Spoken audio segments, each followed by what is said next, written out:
Isaías capítulo 1, versículo 5 en adelante, narra la historia que hubo en los días del rey Herodes, rey de Judea, un sacerdote llamado Zacarías. ¿Cómo se llamaba el sacerdote?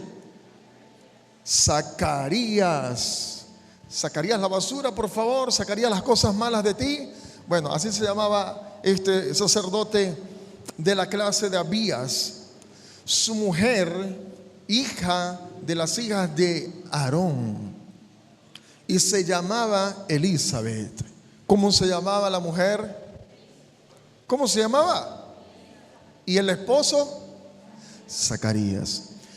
Ambos eran justos. ¿Cómo eran los dos?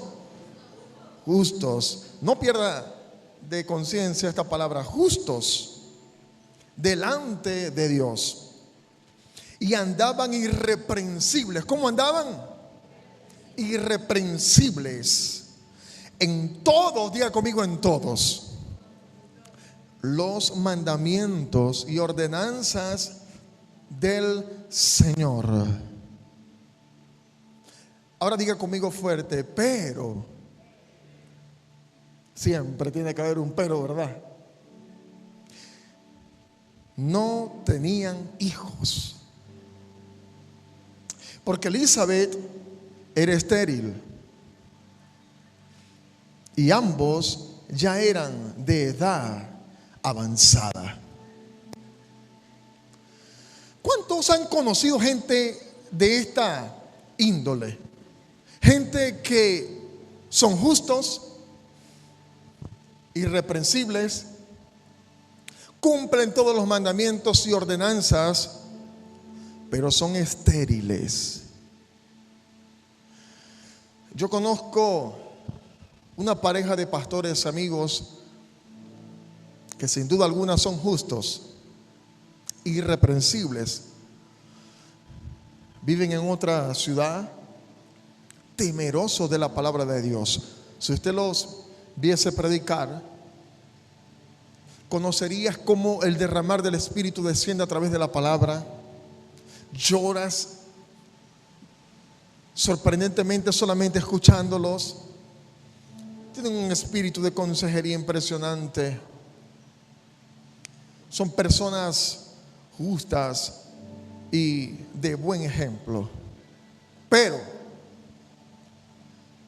de alguna manera hay esterilidad en su parte financiera. No sé por qué razón, pero en la parte de las finanzas, ¿cómo sufren? Incluso a veces no tienen que comer.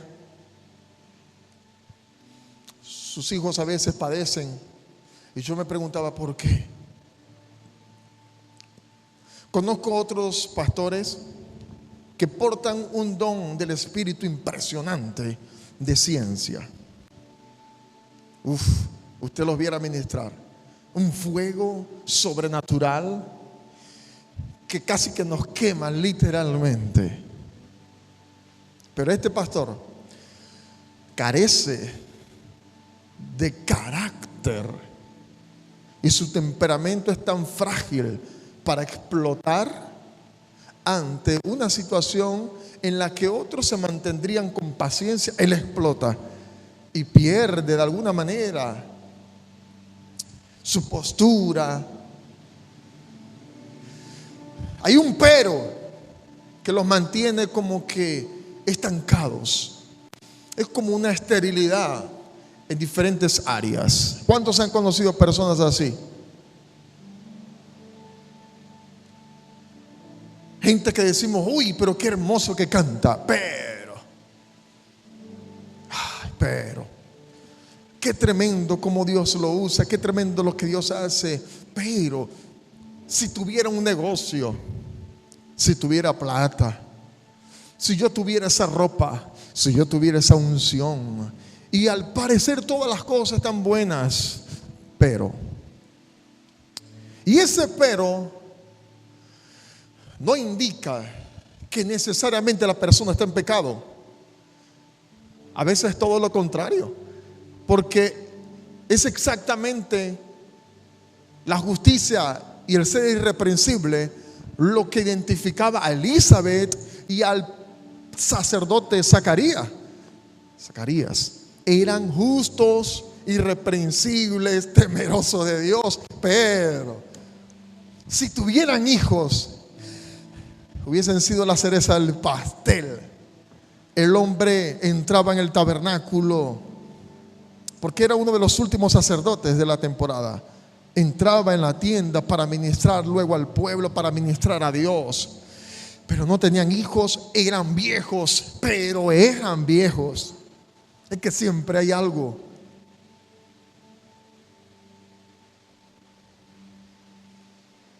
Cuando yo estudio la historia de Moisés, el hombre tenía todas las de ganar, a pesar de que fue lanzado en una cesta, en un Moisés. Por eso se le llamó Moisés, porque fue lanzado en las aguas. De las aguas fue rescatado. Y tenía todas las ganas, a pesar de que se le lanzó para morir allí. ¿Por qué? Porque fue rescatado por la hija de Faraón. O sea, fue llevado al palacio.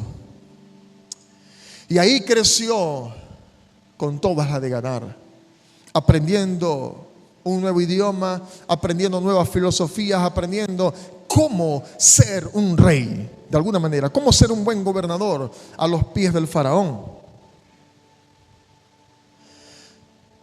Luego de eso, teniendo tantas habilidades, que no relata la Biblia cómo estaban en él, pero estaban en él. O sea, el hombre era un hombre capacitado en guerra, en batalla. Era un general, era un libertador. Eso estaba dentro de él. Supongo que Dios lo colocó desde el principio. Se molestaba cuando veía la injusticia. Y aquí te quisiera enseñar algo muy interesante. Lo que nos molesta, de alguna manera, indica nuestro propósito. Él se molestó por aquella injusticia que había hacia su pueblo. De alguna manera se enteró que su pueblo eran los hebreos. Y le molestaba cuando le sobrecargaban a su pueblo. Y aquello que le molestaba fue para los que Dios los llamó. Bueno, te molesta tanto, te voy a llamar para que los libertes. Hay injusticias que a nosotros nos molestan. Quizás eso indica el propósito para el cual Dios te llamó. Aquello que nos irrita es porque de alguna manera Dios te está llamando a hacer algo en contra de ello, dirigido por Dios. Y Dios lo llama para traer libertad. Y le dice aquí que te llamo para que le digas al faraón que deje libre a mi pueblo. Vas a ir y le vas a hablar y le dirás lo que yo te digo. Y si me pregunta ¿quién me mandó? ¿Qué diré? Le dirás que yo soy y te envió. Pero yo no sé hablar. Pero ¿cómo lo haré si tiemblo? No tengo capacidad de hablar. El hombre era fuerte en batalla, tenía grandes capacidades, era un libertador, pero se desplomaba ante la multitud o ante un solo rey. ¿Cuál es tu pero?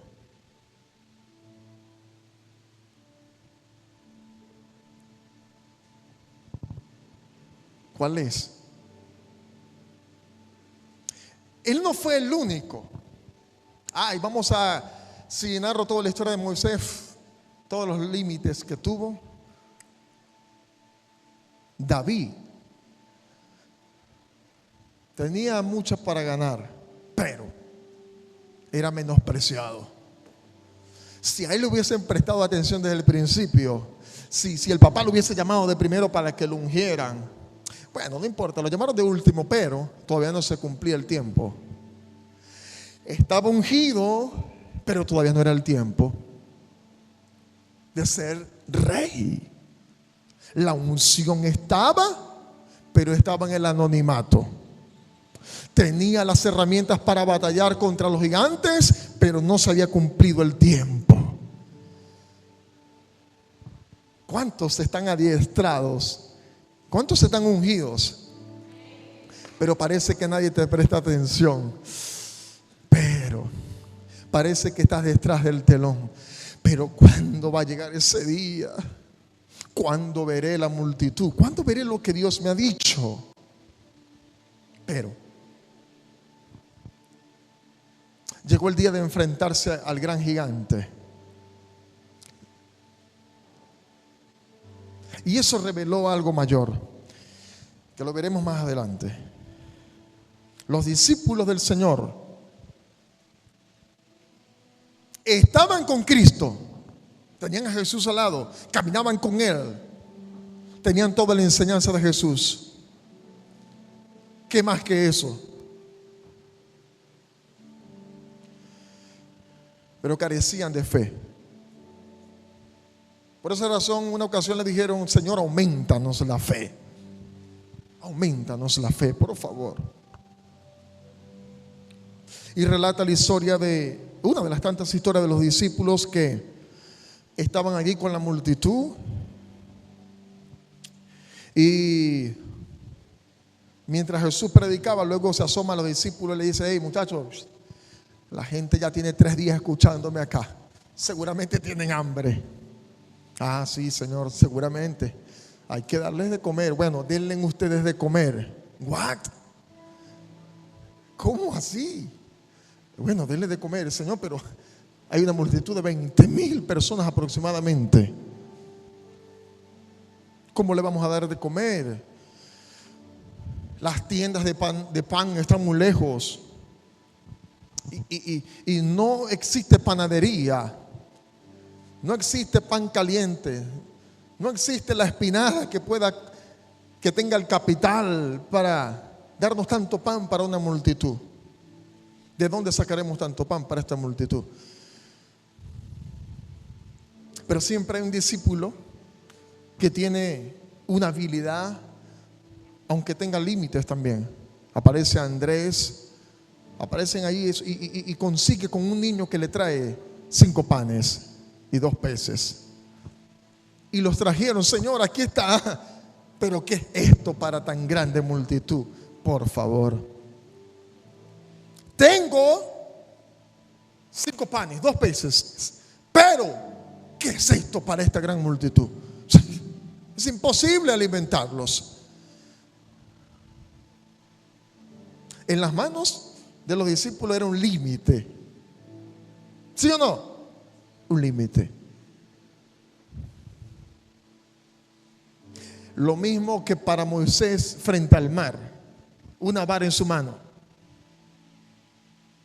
¿Qué podía hacer con esa vara? Nada. Moisés con la onda, David con la onda en la mano, pero ¿qué puede hacer con una onda? Nada. Elizabeth y Zacarías, sacerdotes justos, irreprensibles, pero ¿qué pueden hacer con la edad avanzada que tienen para tener un hijo? Es imposible. Pero hay otro pero que pertenece al reino de los cielos. Cuando aparece el pero de los hombres, que indica el límite, aparece el pero de Dios, que indica la posibilidad. Y estas 4 historias tienen una contraparte que te relataré, que aperturó la grandeza. En el caso de Moisés, está frente al mar para hablar de uno de los tantos límites en los que se encontró. Porque la tartamudez fue la primera. Pero Dios le dijo: tranquilo, pondré mis palabras en tu hermano Aarón. Él hablará por ti, tú serás el Dios como Dios para él. Y Dios le dio la habilidad y pudo hablar en público luego. Cuando se encuentra frente al mar, ese día Moisés conoció su límite. Mira hacia atrás y ve a los egipcios. Mira hacia adelante y ve el mar. ¿A dónde agarra? El único que tenía en su mano era una vara. Señor, ¿y ahora qué hago? Ese día Moisés conoció su límite. En ese momento Dios le dijo: ¿por qué clamas a mí, Moisés? Dile al pueblo que marche. Extiende tu vara y abre el mar en dos. Ese día que Moisés conoció su límite, también se reveló la grandeza de Dios para él. Es que no se revela la grandeza sin antes conocer el límite. ¿Comprendes eso? ¿Por qué? Ya lo vamos a decir. David tiene un gran límite. Está ungido, pero no tiene la oportunidad todavía de enfrentarse para ejercer su llamado, para ejercer la unción. Pero Dios propicia y canaliza todo. Su padre lo envía a llevarle pan y agua a sus hermanos. Y cuando está allí, aparece el gran gigante Goliat, que está insultando al pueblo de Dios. Y al igual que Moisés, Dios lo llama para libertar a su pueblo de los filisteos. Y supongo que de alguna manera el temor pudo tocar el corazón de David. No lo dice como tal, pero ahí está. Sin embargo, sacó valentía. Pero Dios habló a su corazón, Dios lo ministró. Y ese límite que tenía David ese día fue roto al enfrentarse al gigante y declarando las palabras que le iban a dar apertura y revelación a su grandeza. Le dijo al gigante: tú vienes contra mí con espada, lanza y jabalina, mas yo voy contra ti en el nombre de Jehová de los ejércitos, y hoy yo te cortaré la cabeza y daré tu cuerpo a las aves del cielo. Y tomó su onda y le dio en la frente a aquel gigante, que cayó de largo a largo. Ese día todos cantaban: Saúl mató a sus 1000, pero David mató a sus 10,000. Ese día la grandeza se le reveló a David y comenzó a cambiar de parecer. Salió del anonimato. El día que conoció el límite, también se aperturó la grandeza. La vara en la mano de Moisés no hacía nada, pero en la mano de Dios abría el mar en dos. La onda en la mano de David no hacía nada, pero en la mano del Espíritu abría un nuevo camino. Ese día que los discípulos estaban atormentados porque no encontraban qué hacer con esos 5 panes y 2 peces, Jesús le dijo: traedlos acá. Y dice que los tomó en sus manos. Ahí está la diferencia. Está en las manos de los discípulos y no encuentran qué hacer.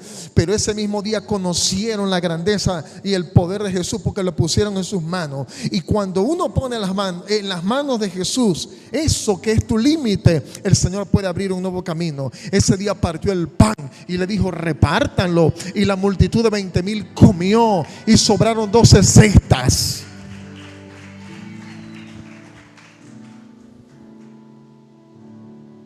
Ese día que Zacarías entra al tabernáculo para ministrar a Dios y al pueblo, se le apareció nada más y nada menos que un ángel, pero no cualquier ángel. Era un arcángel realmente. Se le apareció nada más y nada menos que el arcángel Gabriel. Gabriel se le aparece mientras él estaba ministrando y toda la multitud estaba esperando. El ángel del Señor puesto en pie a la derecha del incienso, y se turbó Zacarías al verle y le sobrecogió temor. Pero el ángel le dijo: Zacarías, no temas, porque tu oración ha sido oída, y tu mujer Elizabeth te dará a luz un hijo, y llamarás su nombre Juan, y tendrás gozo y alegría, y muchos se regocijarán de su nacimiento, porque será grande. Diga conmigo: será grande delante del Señor. ¿Cómo será el hijo de Elizabeth y Zacarías? Será grande. El límite que tú tienes, eso está bueno. Zacarías lo tenía. Eran viejos, eran estériles, pero el día que se reveló su límite, también se reveló su grandeza. El Señor le dijo, será grande. Y el Señor te está diciendo, será grande tu milagro. Será grande lo que se va a aperturar cuando escuches la voz de Dios que te diga, tranquilo, hay un pero mayor, hay un pero sobrenatural. ¿Por qué? Es importante conocer nuestro límite. ¿Por qué? Porque es exactamente en ese momento donde podemos reconocer que no podemos con nuestras fuerzas. Es exactamente en ese momento. Pero yo no estoy hablando de cualquier límite, ¿ok? Yo estoy hablando de ese punto de inflexión o punto de quiebre.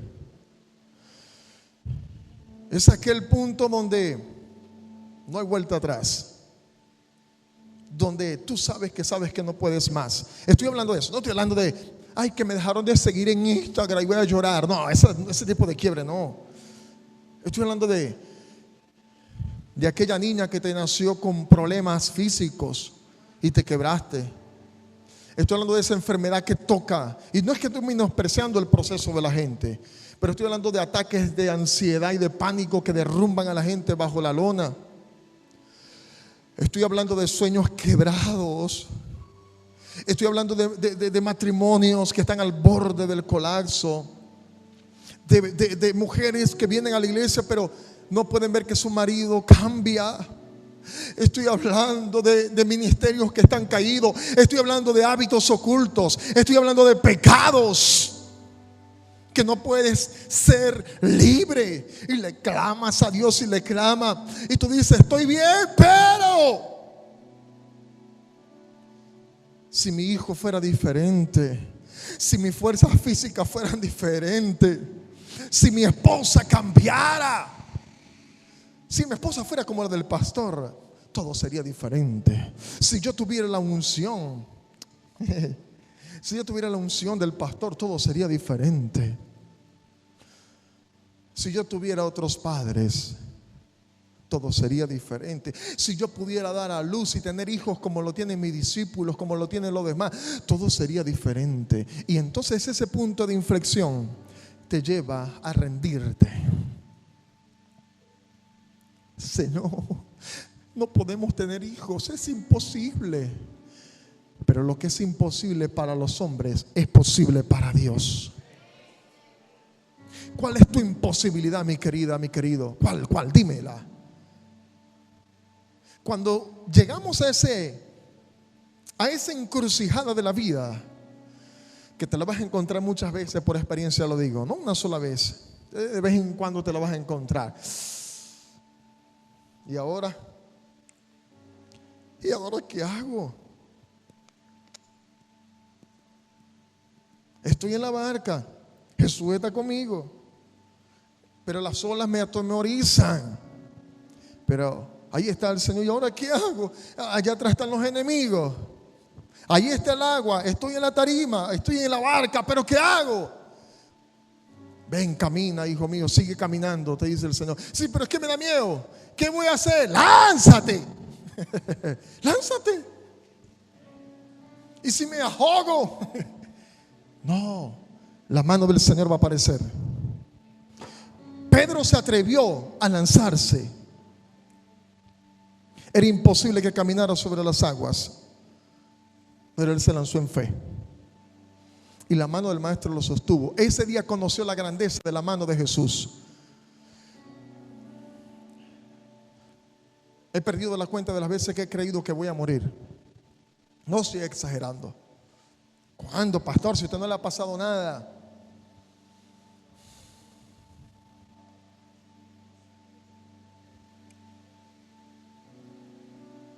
Yo creo que desde niño yo he tenido amenazas de muerte, aunque usted no lo crea.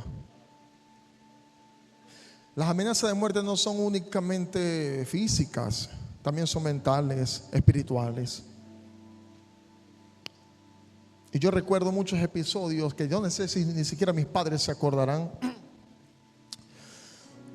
Pero yo recuerdo que cuando era muy niño, quizás unos 8 años, recordaba ayer por la tarde que sobre mi cama, cuando estaban las luces apagadas, yo sentí un temor. Yo sentía que el mundo literalmente se me venía encima y me iba a aplastar. Yo no sé cuánto les ha pasado eso, pero yo sentía que iba a morir y llegaba mi papá y me abrazaba y tranquilo, aquí estoy, hijo. Eso me pasaba a mí de niño. En una ocasión casi choco contra la pared de un galpón parecido a este, porque tenía como unos 10 años y me monté en el 350 que estaba encendido. El 350, me moví la palanca y arrancó. Apareció mi padre como un héroe, abrió la puerta del lado del chofer y se metió, me empujó y frenó. Si no, me hubiese estrellado. Un día después que mis padres se fueron, estaba jugando yo en un montón de escombros, me cayeron sobre la pierna, ahí quedé. Y yo gritaba al Mustang o en el carro que se iba mi papá y nadie. No sé cómo me pude zafar la pierna de ese bloque. Un día venía de Caracas y el bus chocó contra las laderas de la autopista y fue un susto impresionante. Un día, quizás te vas a reír, parece chiste, pero un día estaba acostado durmiendo en mi cama, ya de viejote, ya de adulto, y de pronto se desprende el techo raso y cae un gato negro dentro de mi cuarto y cae en mi cama y empieza a brincar y yo, santo, pero ¿qué es esto? Y la puerta cerrada de la habitación. Ese día casi muero infartado. En un sueño sentí que casi un demonio me mataba, asfixiándome. Y sueños como esos he tenido muchísimos. Un día tuve un sueño donde enfrentaba el mismo diablo, literalmente, y yo lo golpeé y nada sucedió hasta que salió de mi oración del Espíritu. Dije, Espíritu Santo, ayúdame a golpearlo. Y dije, este es el puñetazo del Espíritu Santo. Y ¡pax! Le mandé un golpe seco y salió corriendo. Eso fue en el 2015. Ahorita en el 2024, hace 2 años atrás, un año atrás, tuve nuevamente un sueño donde, como David frente a Goliat, así me encontraba yo chiquitico. Le llegaba por acá, por las pantorrillas al gigante, que andaba con espada, lanza y jabalina. Pero yo estaba allí. Y ese día volví a hacer la oración que hice hace un montón de años atrás. Dije, Espíritu Santo, ayúdame a golpearlo. Y me levanté y lo golpeé y el gigante salió huyendo. En el 2024 comencé a sufrir ataques de pánico, de ansiedad, de depresión. Pastor, estaba era hundido en pecado. No necesariamente. Zacarías y Elizabeth tenían esterilidad, pero eran justos e irreprensibles. Tu conciencia, a veces el enemigo se aprovecha para jugarte sucio y hacerte sentir culpable de lo que estás padeciendo. Pero si yo tengo a Dios, si yo soy justo, soy irreprensible, ¿por qué no tengo suficiente dinero? Muchos pastores están sufriendo por eso, porque se creen injustos, pero dicen, pero es que todo lo estoy haciendo bien. No entiendo por qué me tiene que ir mal si yo... Es que no necesariamente tuviste que haber hecho algo malo para que la esterilidad en cualquier área de tu vida te tenga atemorizado. Hijo, mírame tú, el de chaqueta marrón, mírame. Dios te va a liberar de la depresión que te ataca. Te va a librar de la enfermedad. Por eso Dios me permitió a mí pasar muchas cosas, para decirte esta mañana, tranquilo, no te vas a morir. Ese diablo que te quiere matar y te ataca con pensamientos de muerte, se va hoy de tu vida, hijo. Cómo te ama Cristo. Yo sé que te abandonaron y que nadie te presta atención y te menosprecia y nadie te ama, dices tú, pero yo te amo, te dice el Señor. Si alguien me amara, dices tú, yo te amo, te dice el Señor. Yo te amo. Más, recibe. Elías, dale un abrazo a él, por favor.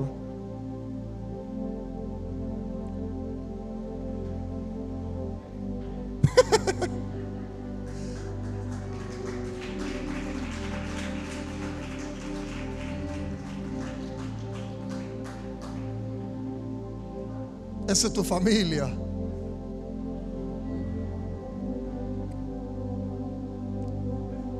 De nada, a la orden.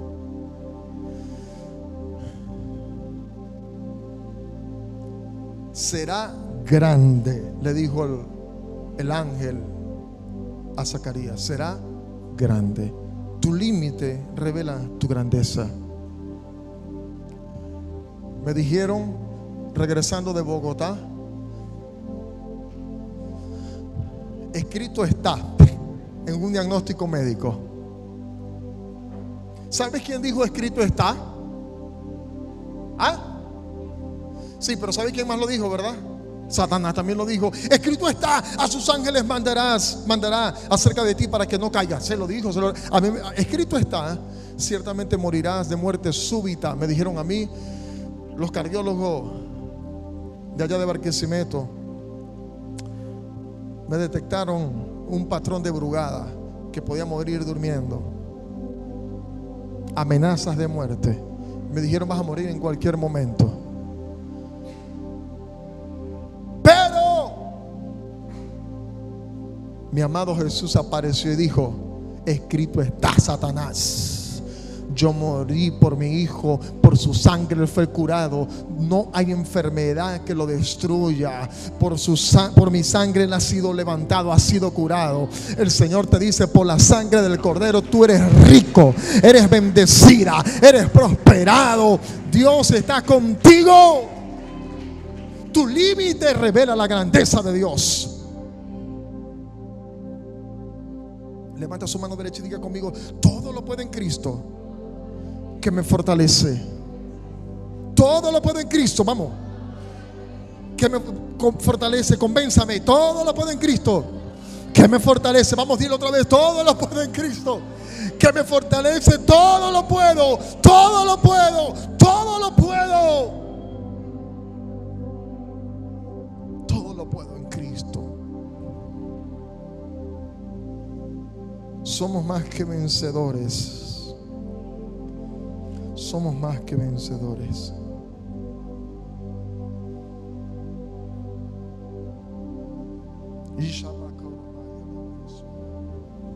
Gracias, Jesús. Descansa, te dice el Señor.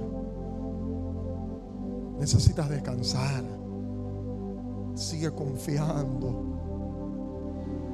Sigue creyendo. Vale la pena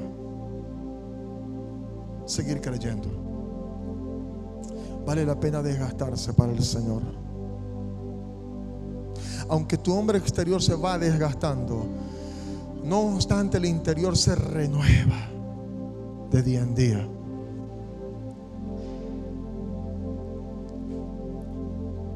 ¿Sabes que hace unos 2 años un discípulo, no mío, de otra iglesia de acá, me dijo, pastor, hay algo que yo noto, y es que, y le preguntaba a Dios, me decía, el hombre hacía así, como que sentía el Espíritu, y creo que sí, lo sentía. ¿Sabe? Yo veo que ustedes están verdaderamente ungidos, me dijo. Él asistía de cuando en cuando a nuestras vigilias de oración. Yo cada vez que voy a tu congregación de visita siento una gloria que no siento ni siquiera en mi congregación, me dijo. Dios los usa a ustedes hablando en lenguas, interpretando, es impresionante.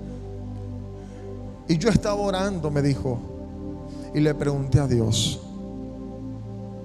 Señor, ¿por qué si ellos son tan usados?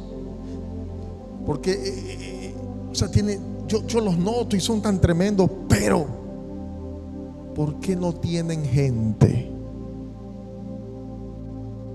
Así me dijo el hombre. ¿Por qué no tienen tanta gente? ¿Por qué no tienen tanta multitud? Me dijo. Están ungidos, tienen talentos, capacidades, hacen tremendos campamentos. Realmente son lo máximo. Creo que no hay otra iglesia como la de ustedes acá en la ciudad. ¿Cuántos dicen amén?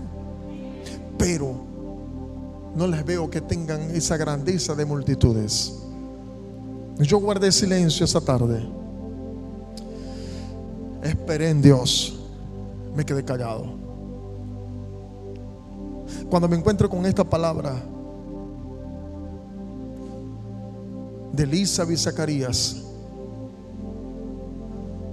no me daría pena decir: es que a lo mejor era estéril. Porque no importa mi límite. Mientras mi Dios sea Jesucristo, Él puede abrir un nuevo camino de grandeza. Pero yo prefiero ser procesado en el tiempo hasta encontrar mi límite para rendirme ante Él y luego disfrutar de su grandeza en su tiempo. No importa cuánto tiempo tengas que soportar y esperar la bendición de Dios, tú sigue avanzando, sigue caminando, porque el Señor me dice que te diga: vas a ver el milagro en estos próximos días. Y será grande, será reconocido tu ministerio, tu llamado, tu don, tu sueño, tu sanidad, tus finanzas serán grandes, grandes. Solamente ríndete ante Él, humíllate ante Él, y en ese instante Dios lo hará. Dios lo hará. Es grande lo que Dios va a hacer contigo. Él abre el mar para que tú pases en seco. Él tumba al gigante para que tú puedas alcanzar la plenitud en Dios. Él hace que tu matriz financiera pueda dar a luz un nuevo negocio, una nueva empresa. ¿Alguien puede decir amén? Él hace que tu matriz de enamoramiento pueda dar a luz un nuevo episodio en tu vida. Literalmente hace que tu matriz pueda ser fructífera para que dé esa luz. Tu ministerio ha de fructificar. Si tú lo crees, di un fuerte amén.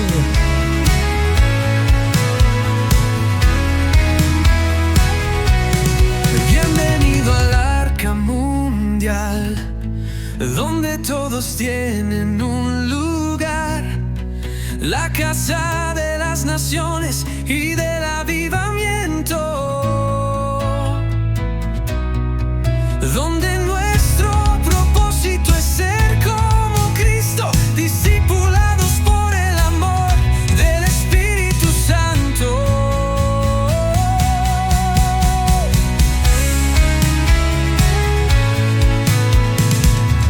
Bienvenido al Arca Mundial, donde todos tienen un lugar. La casa de las naciones y del avivamiento, donde nuestro propósito es ser como Cristo, discipulados por el amor del Espíritu Santo.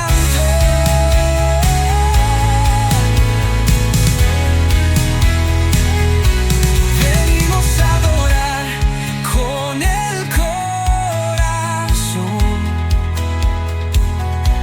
de todas las naciones, bajo el mismo Dios.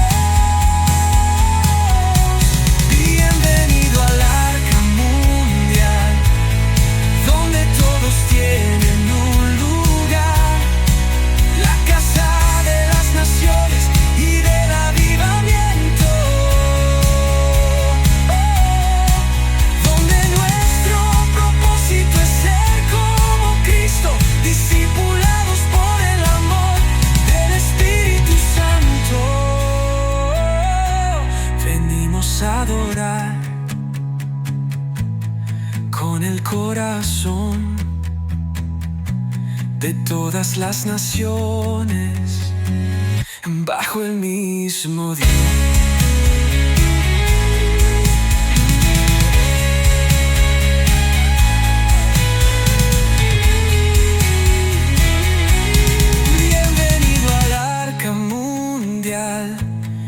Donde todos tienen un lugar. La casa de las naciones y del avivamiento, donde nuestro propósito es ser como Cristo, discipulados por el amor del Espíritu Santo.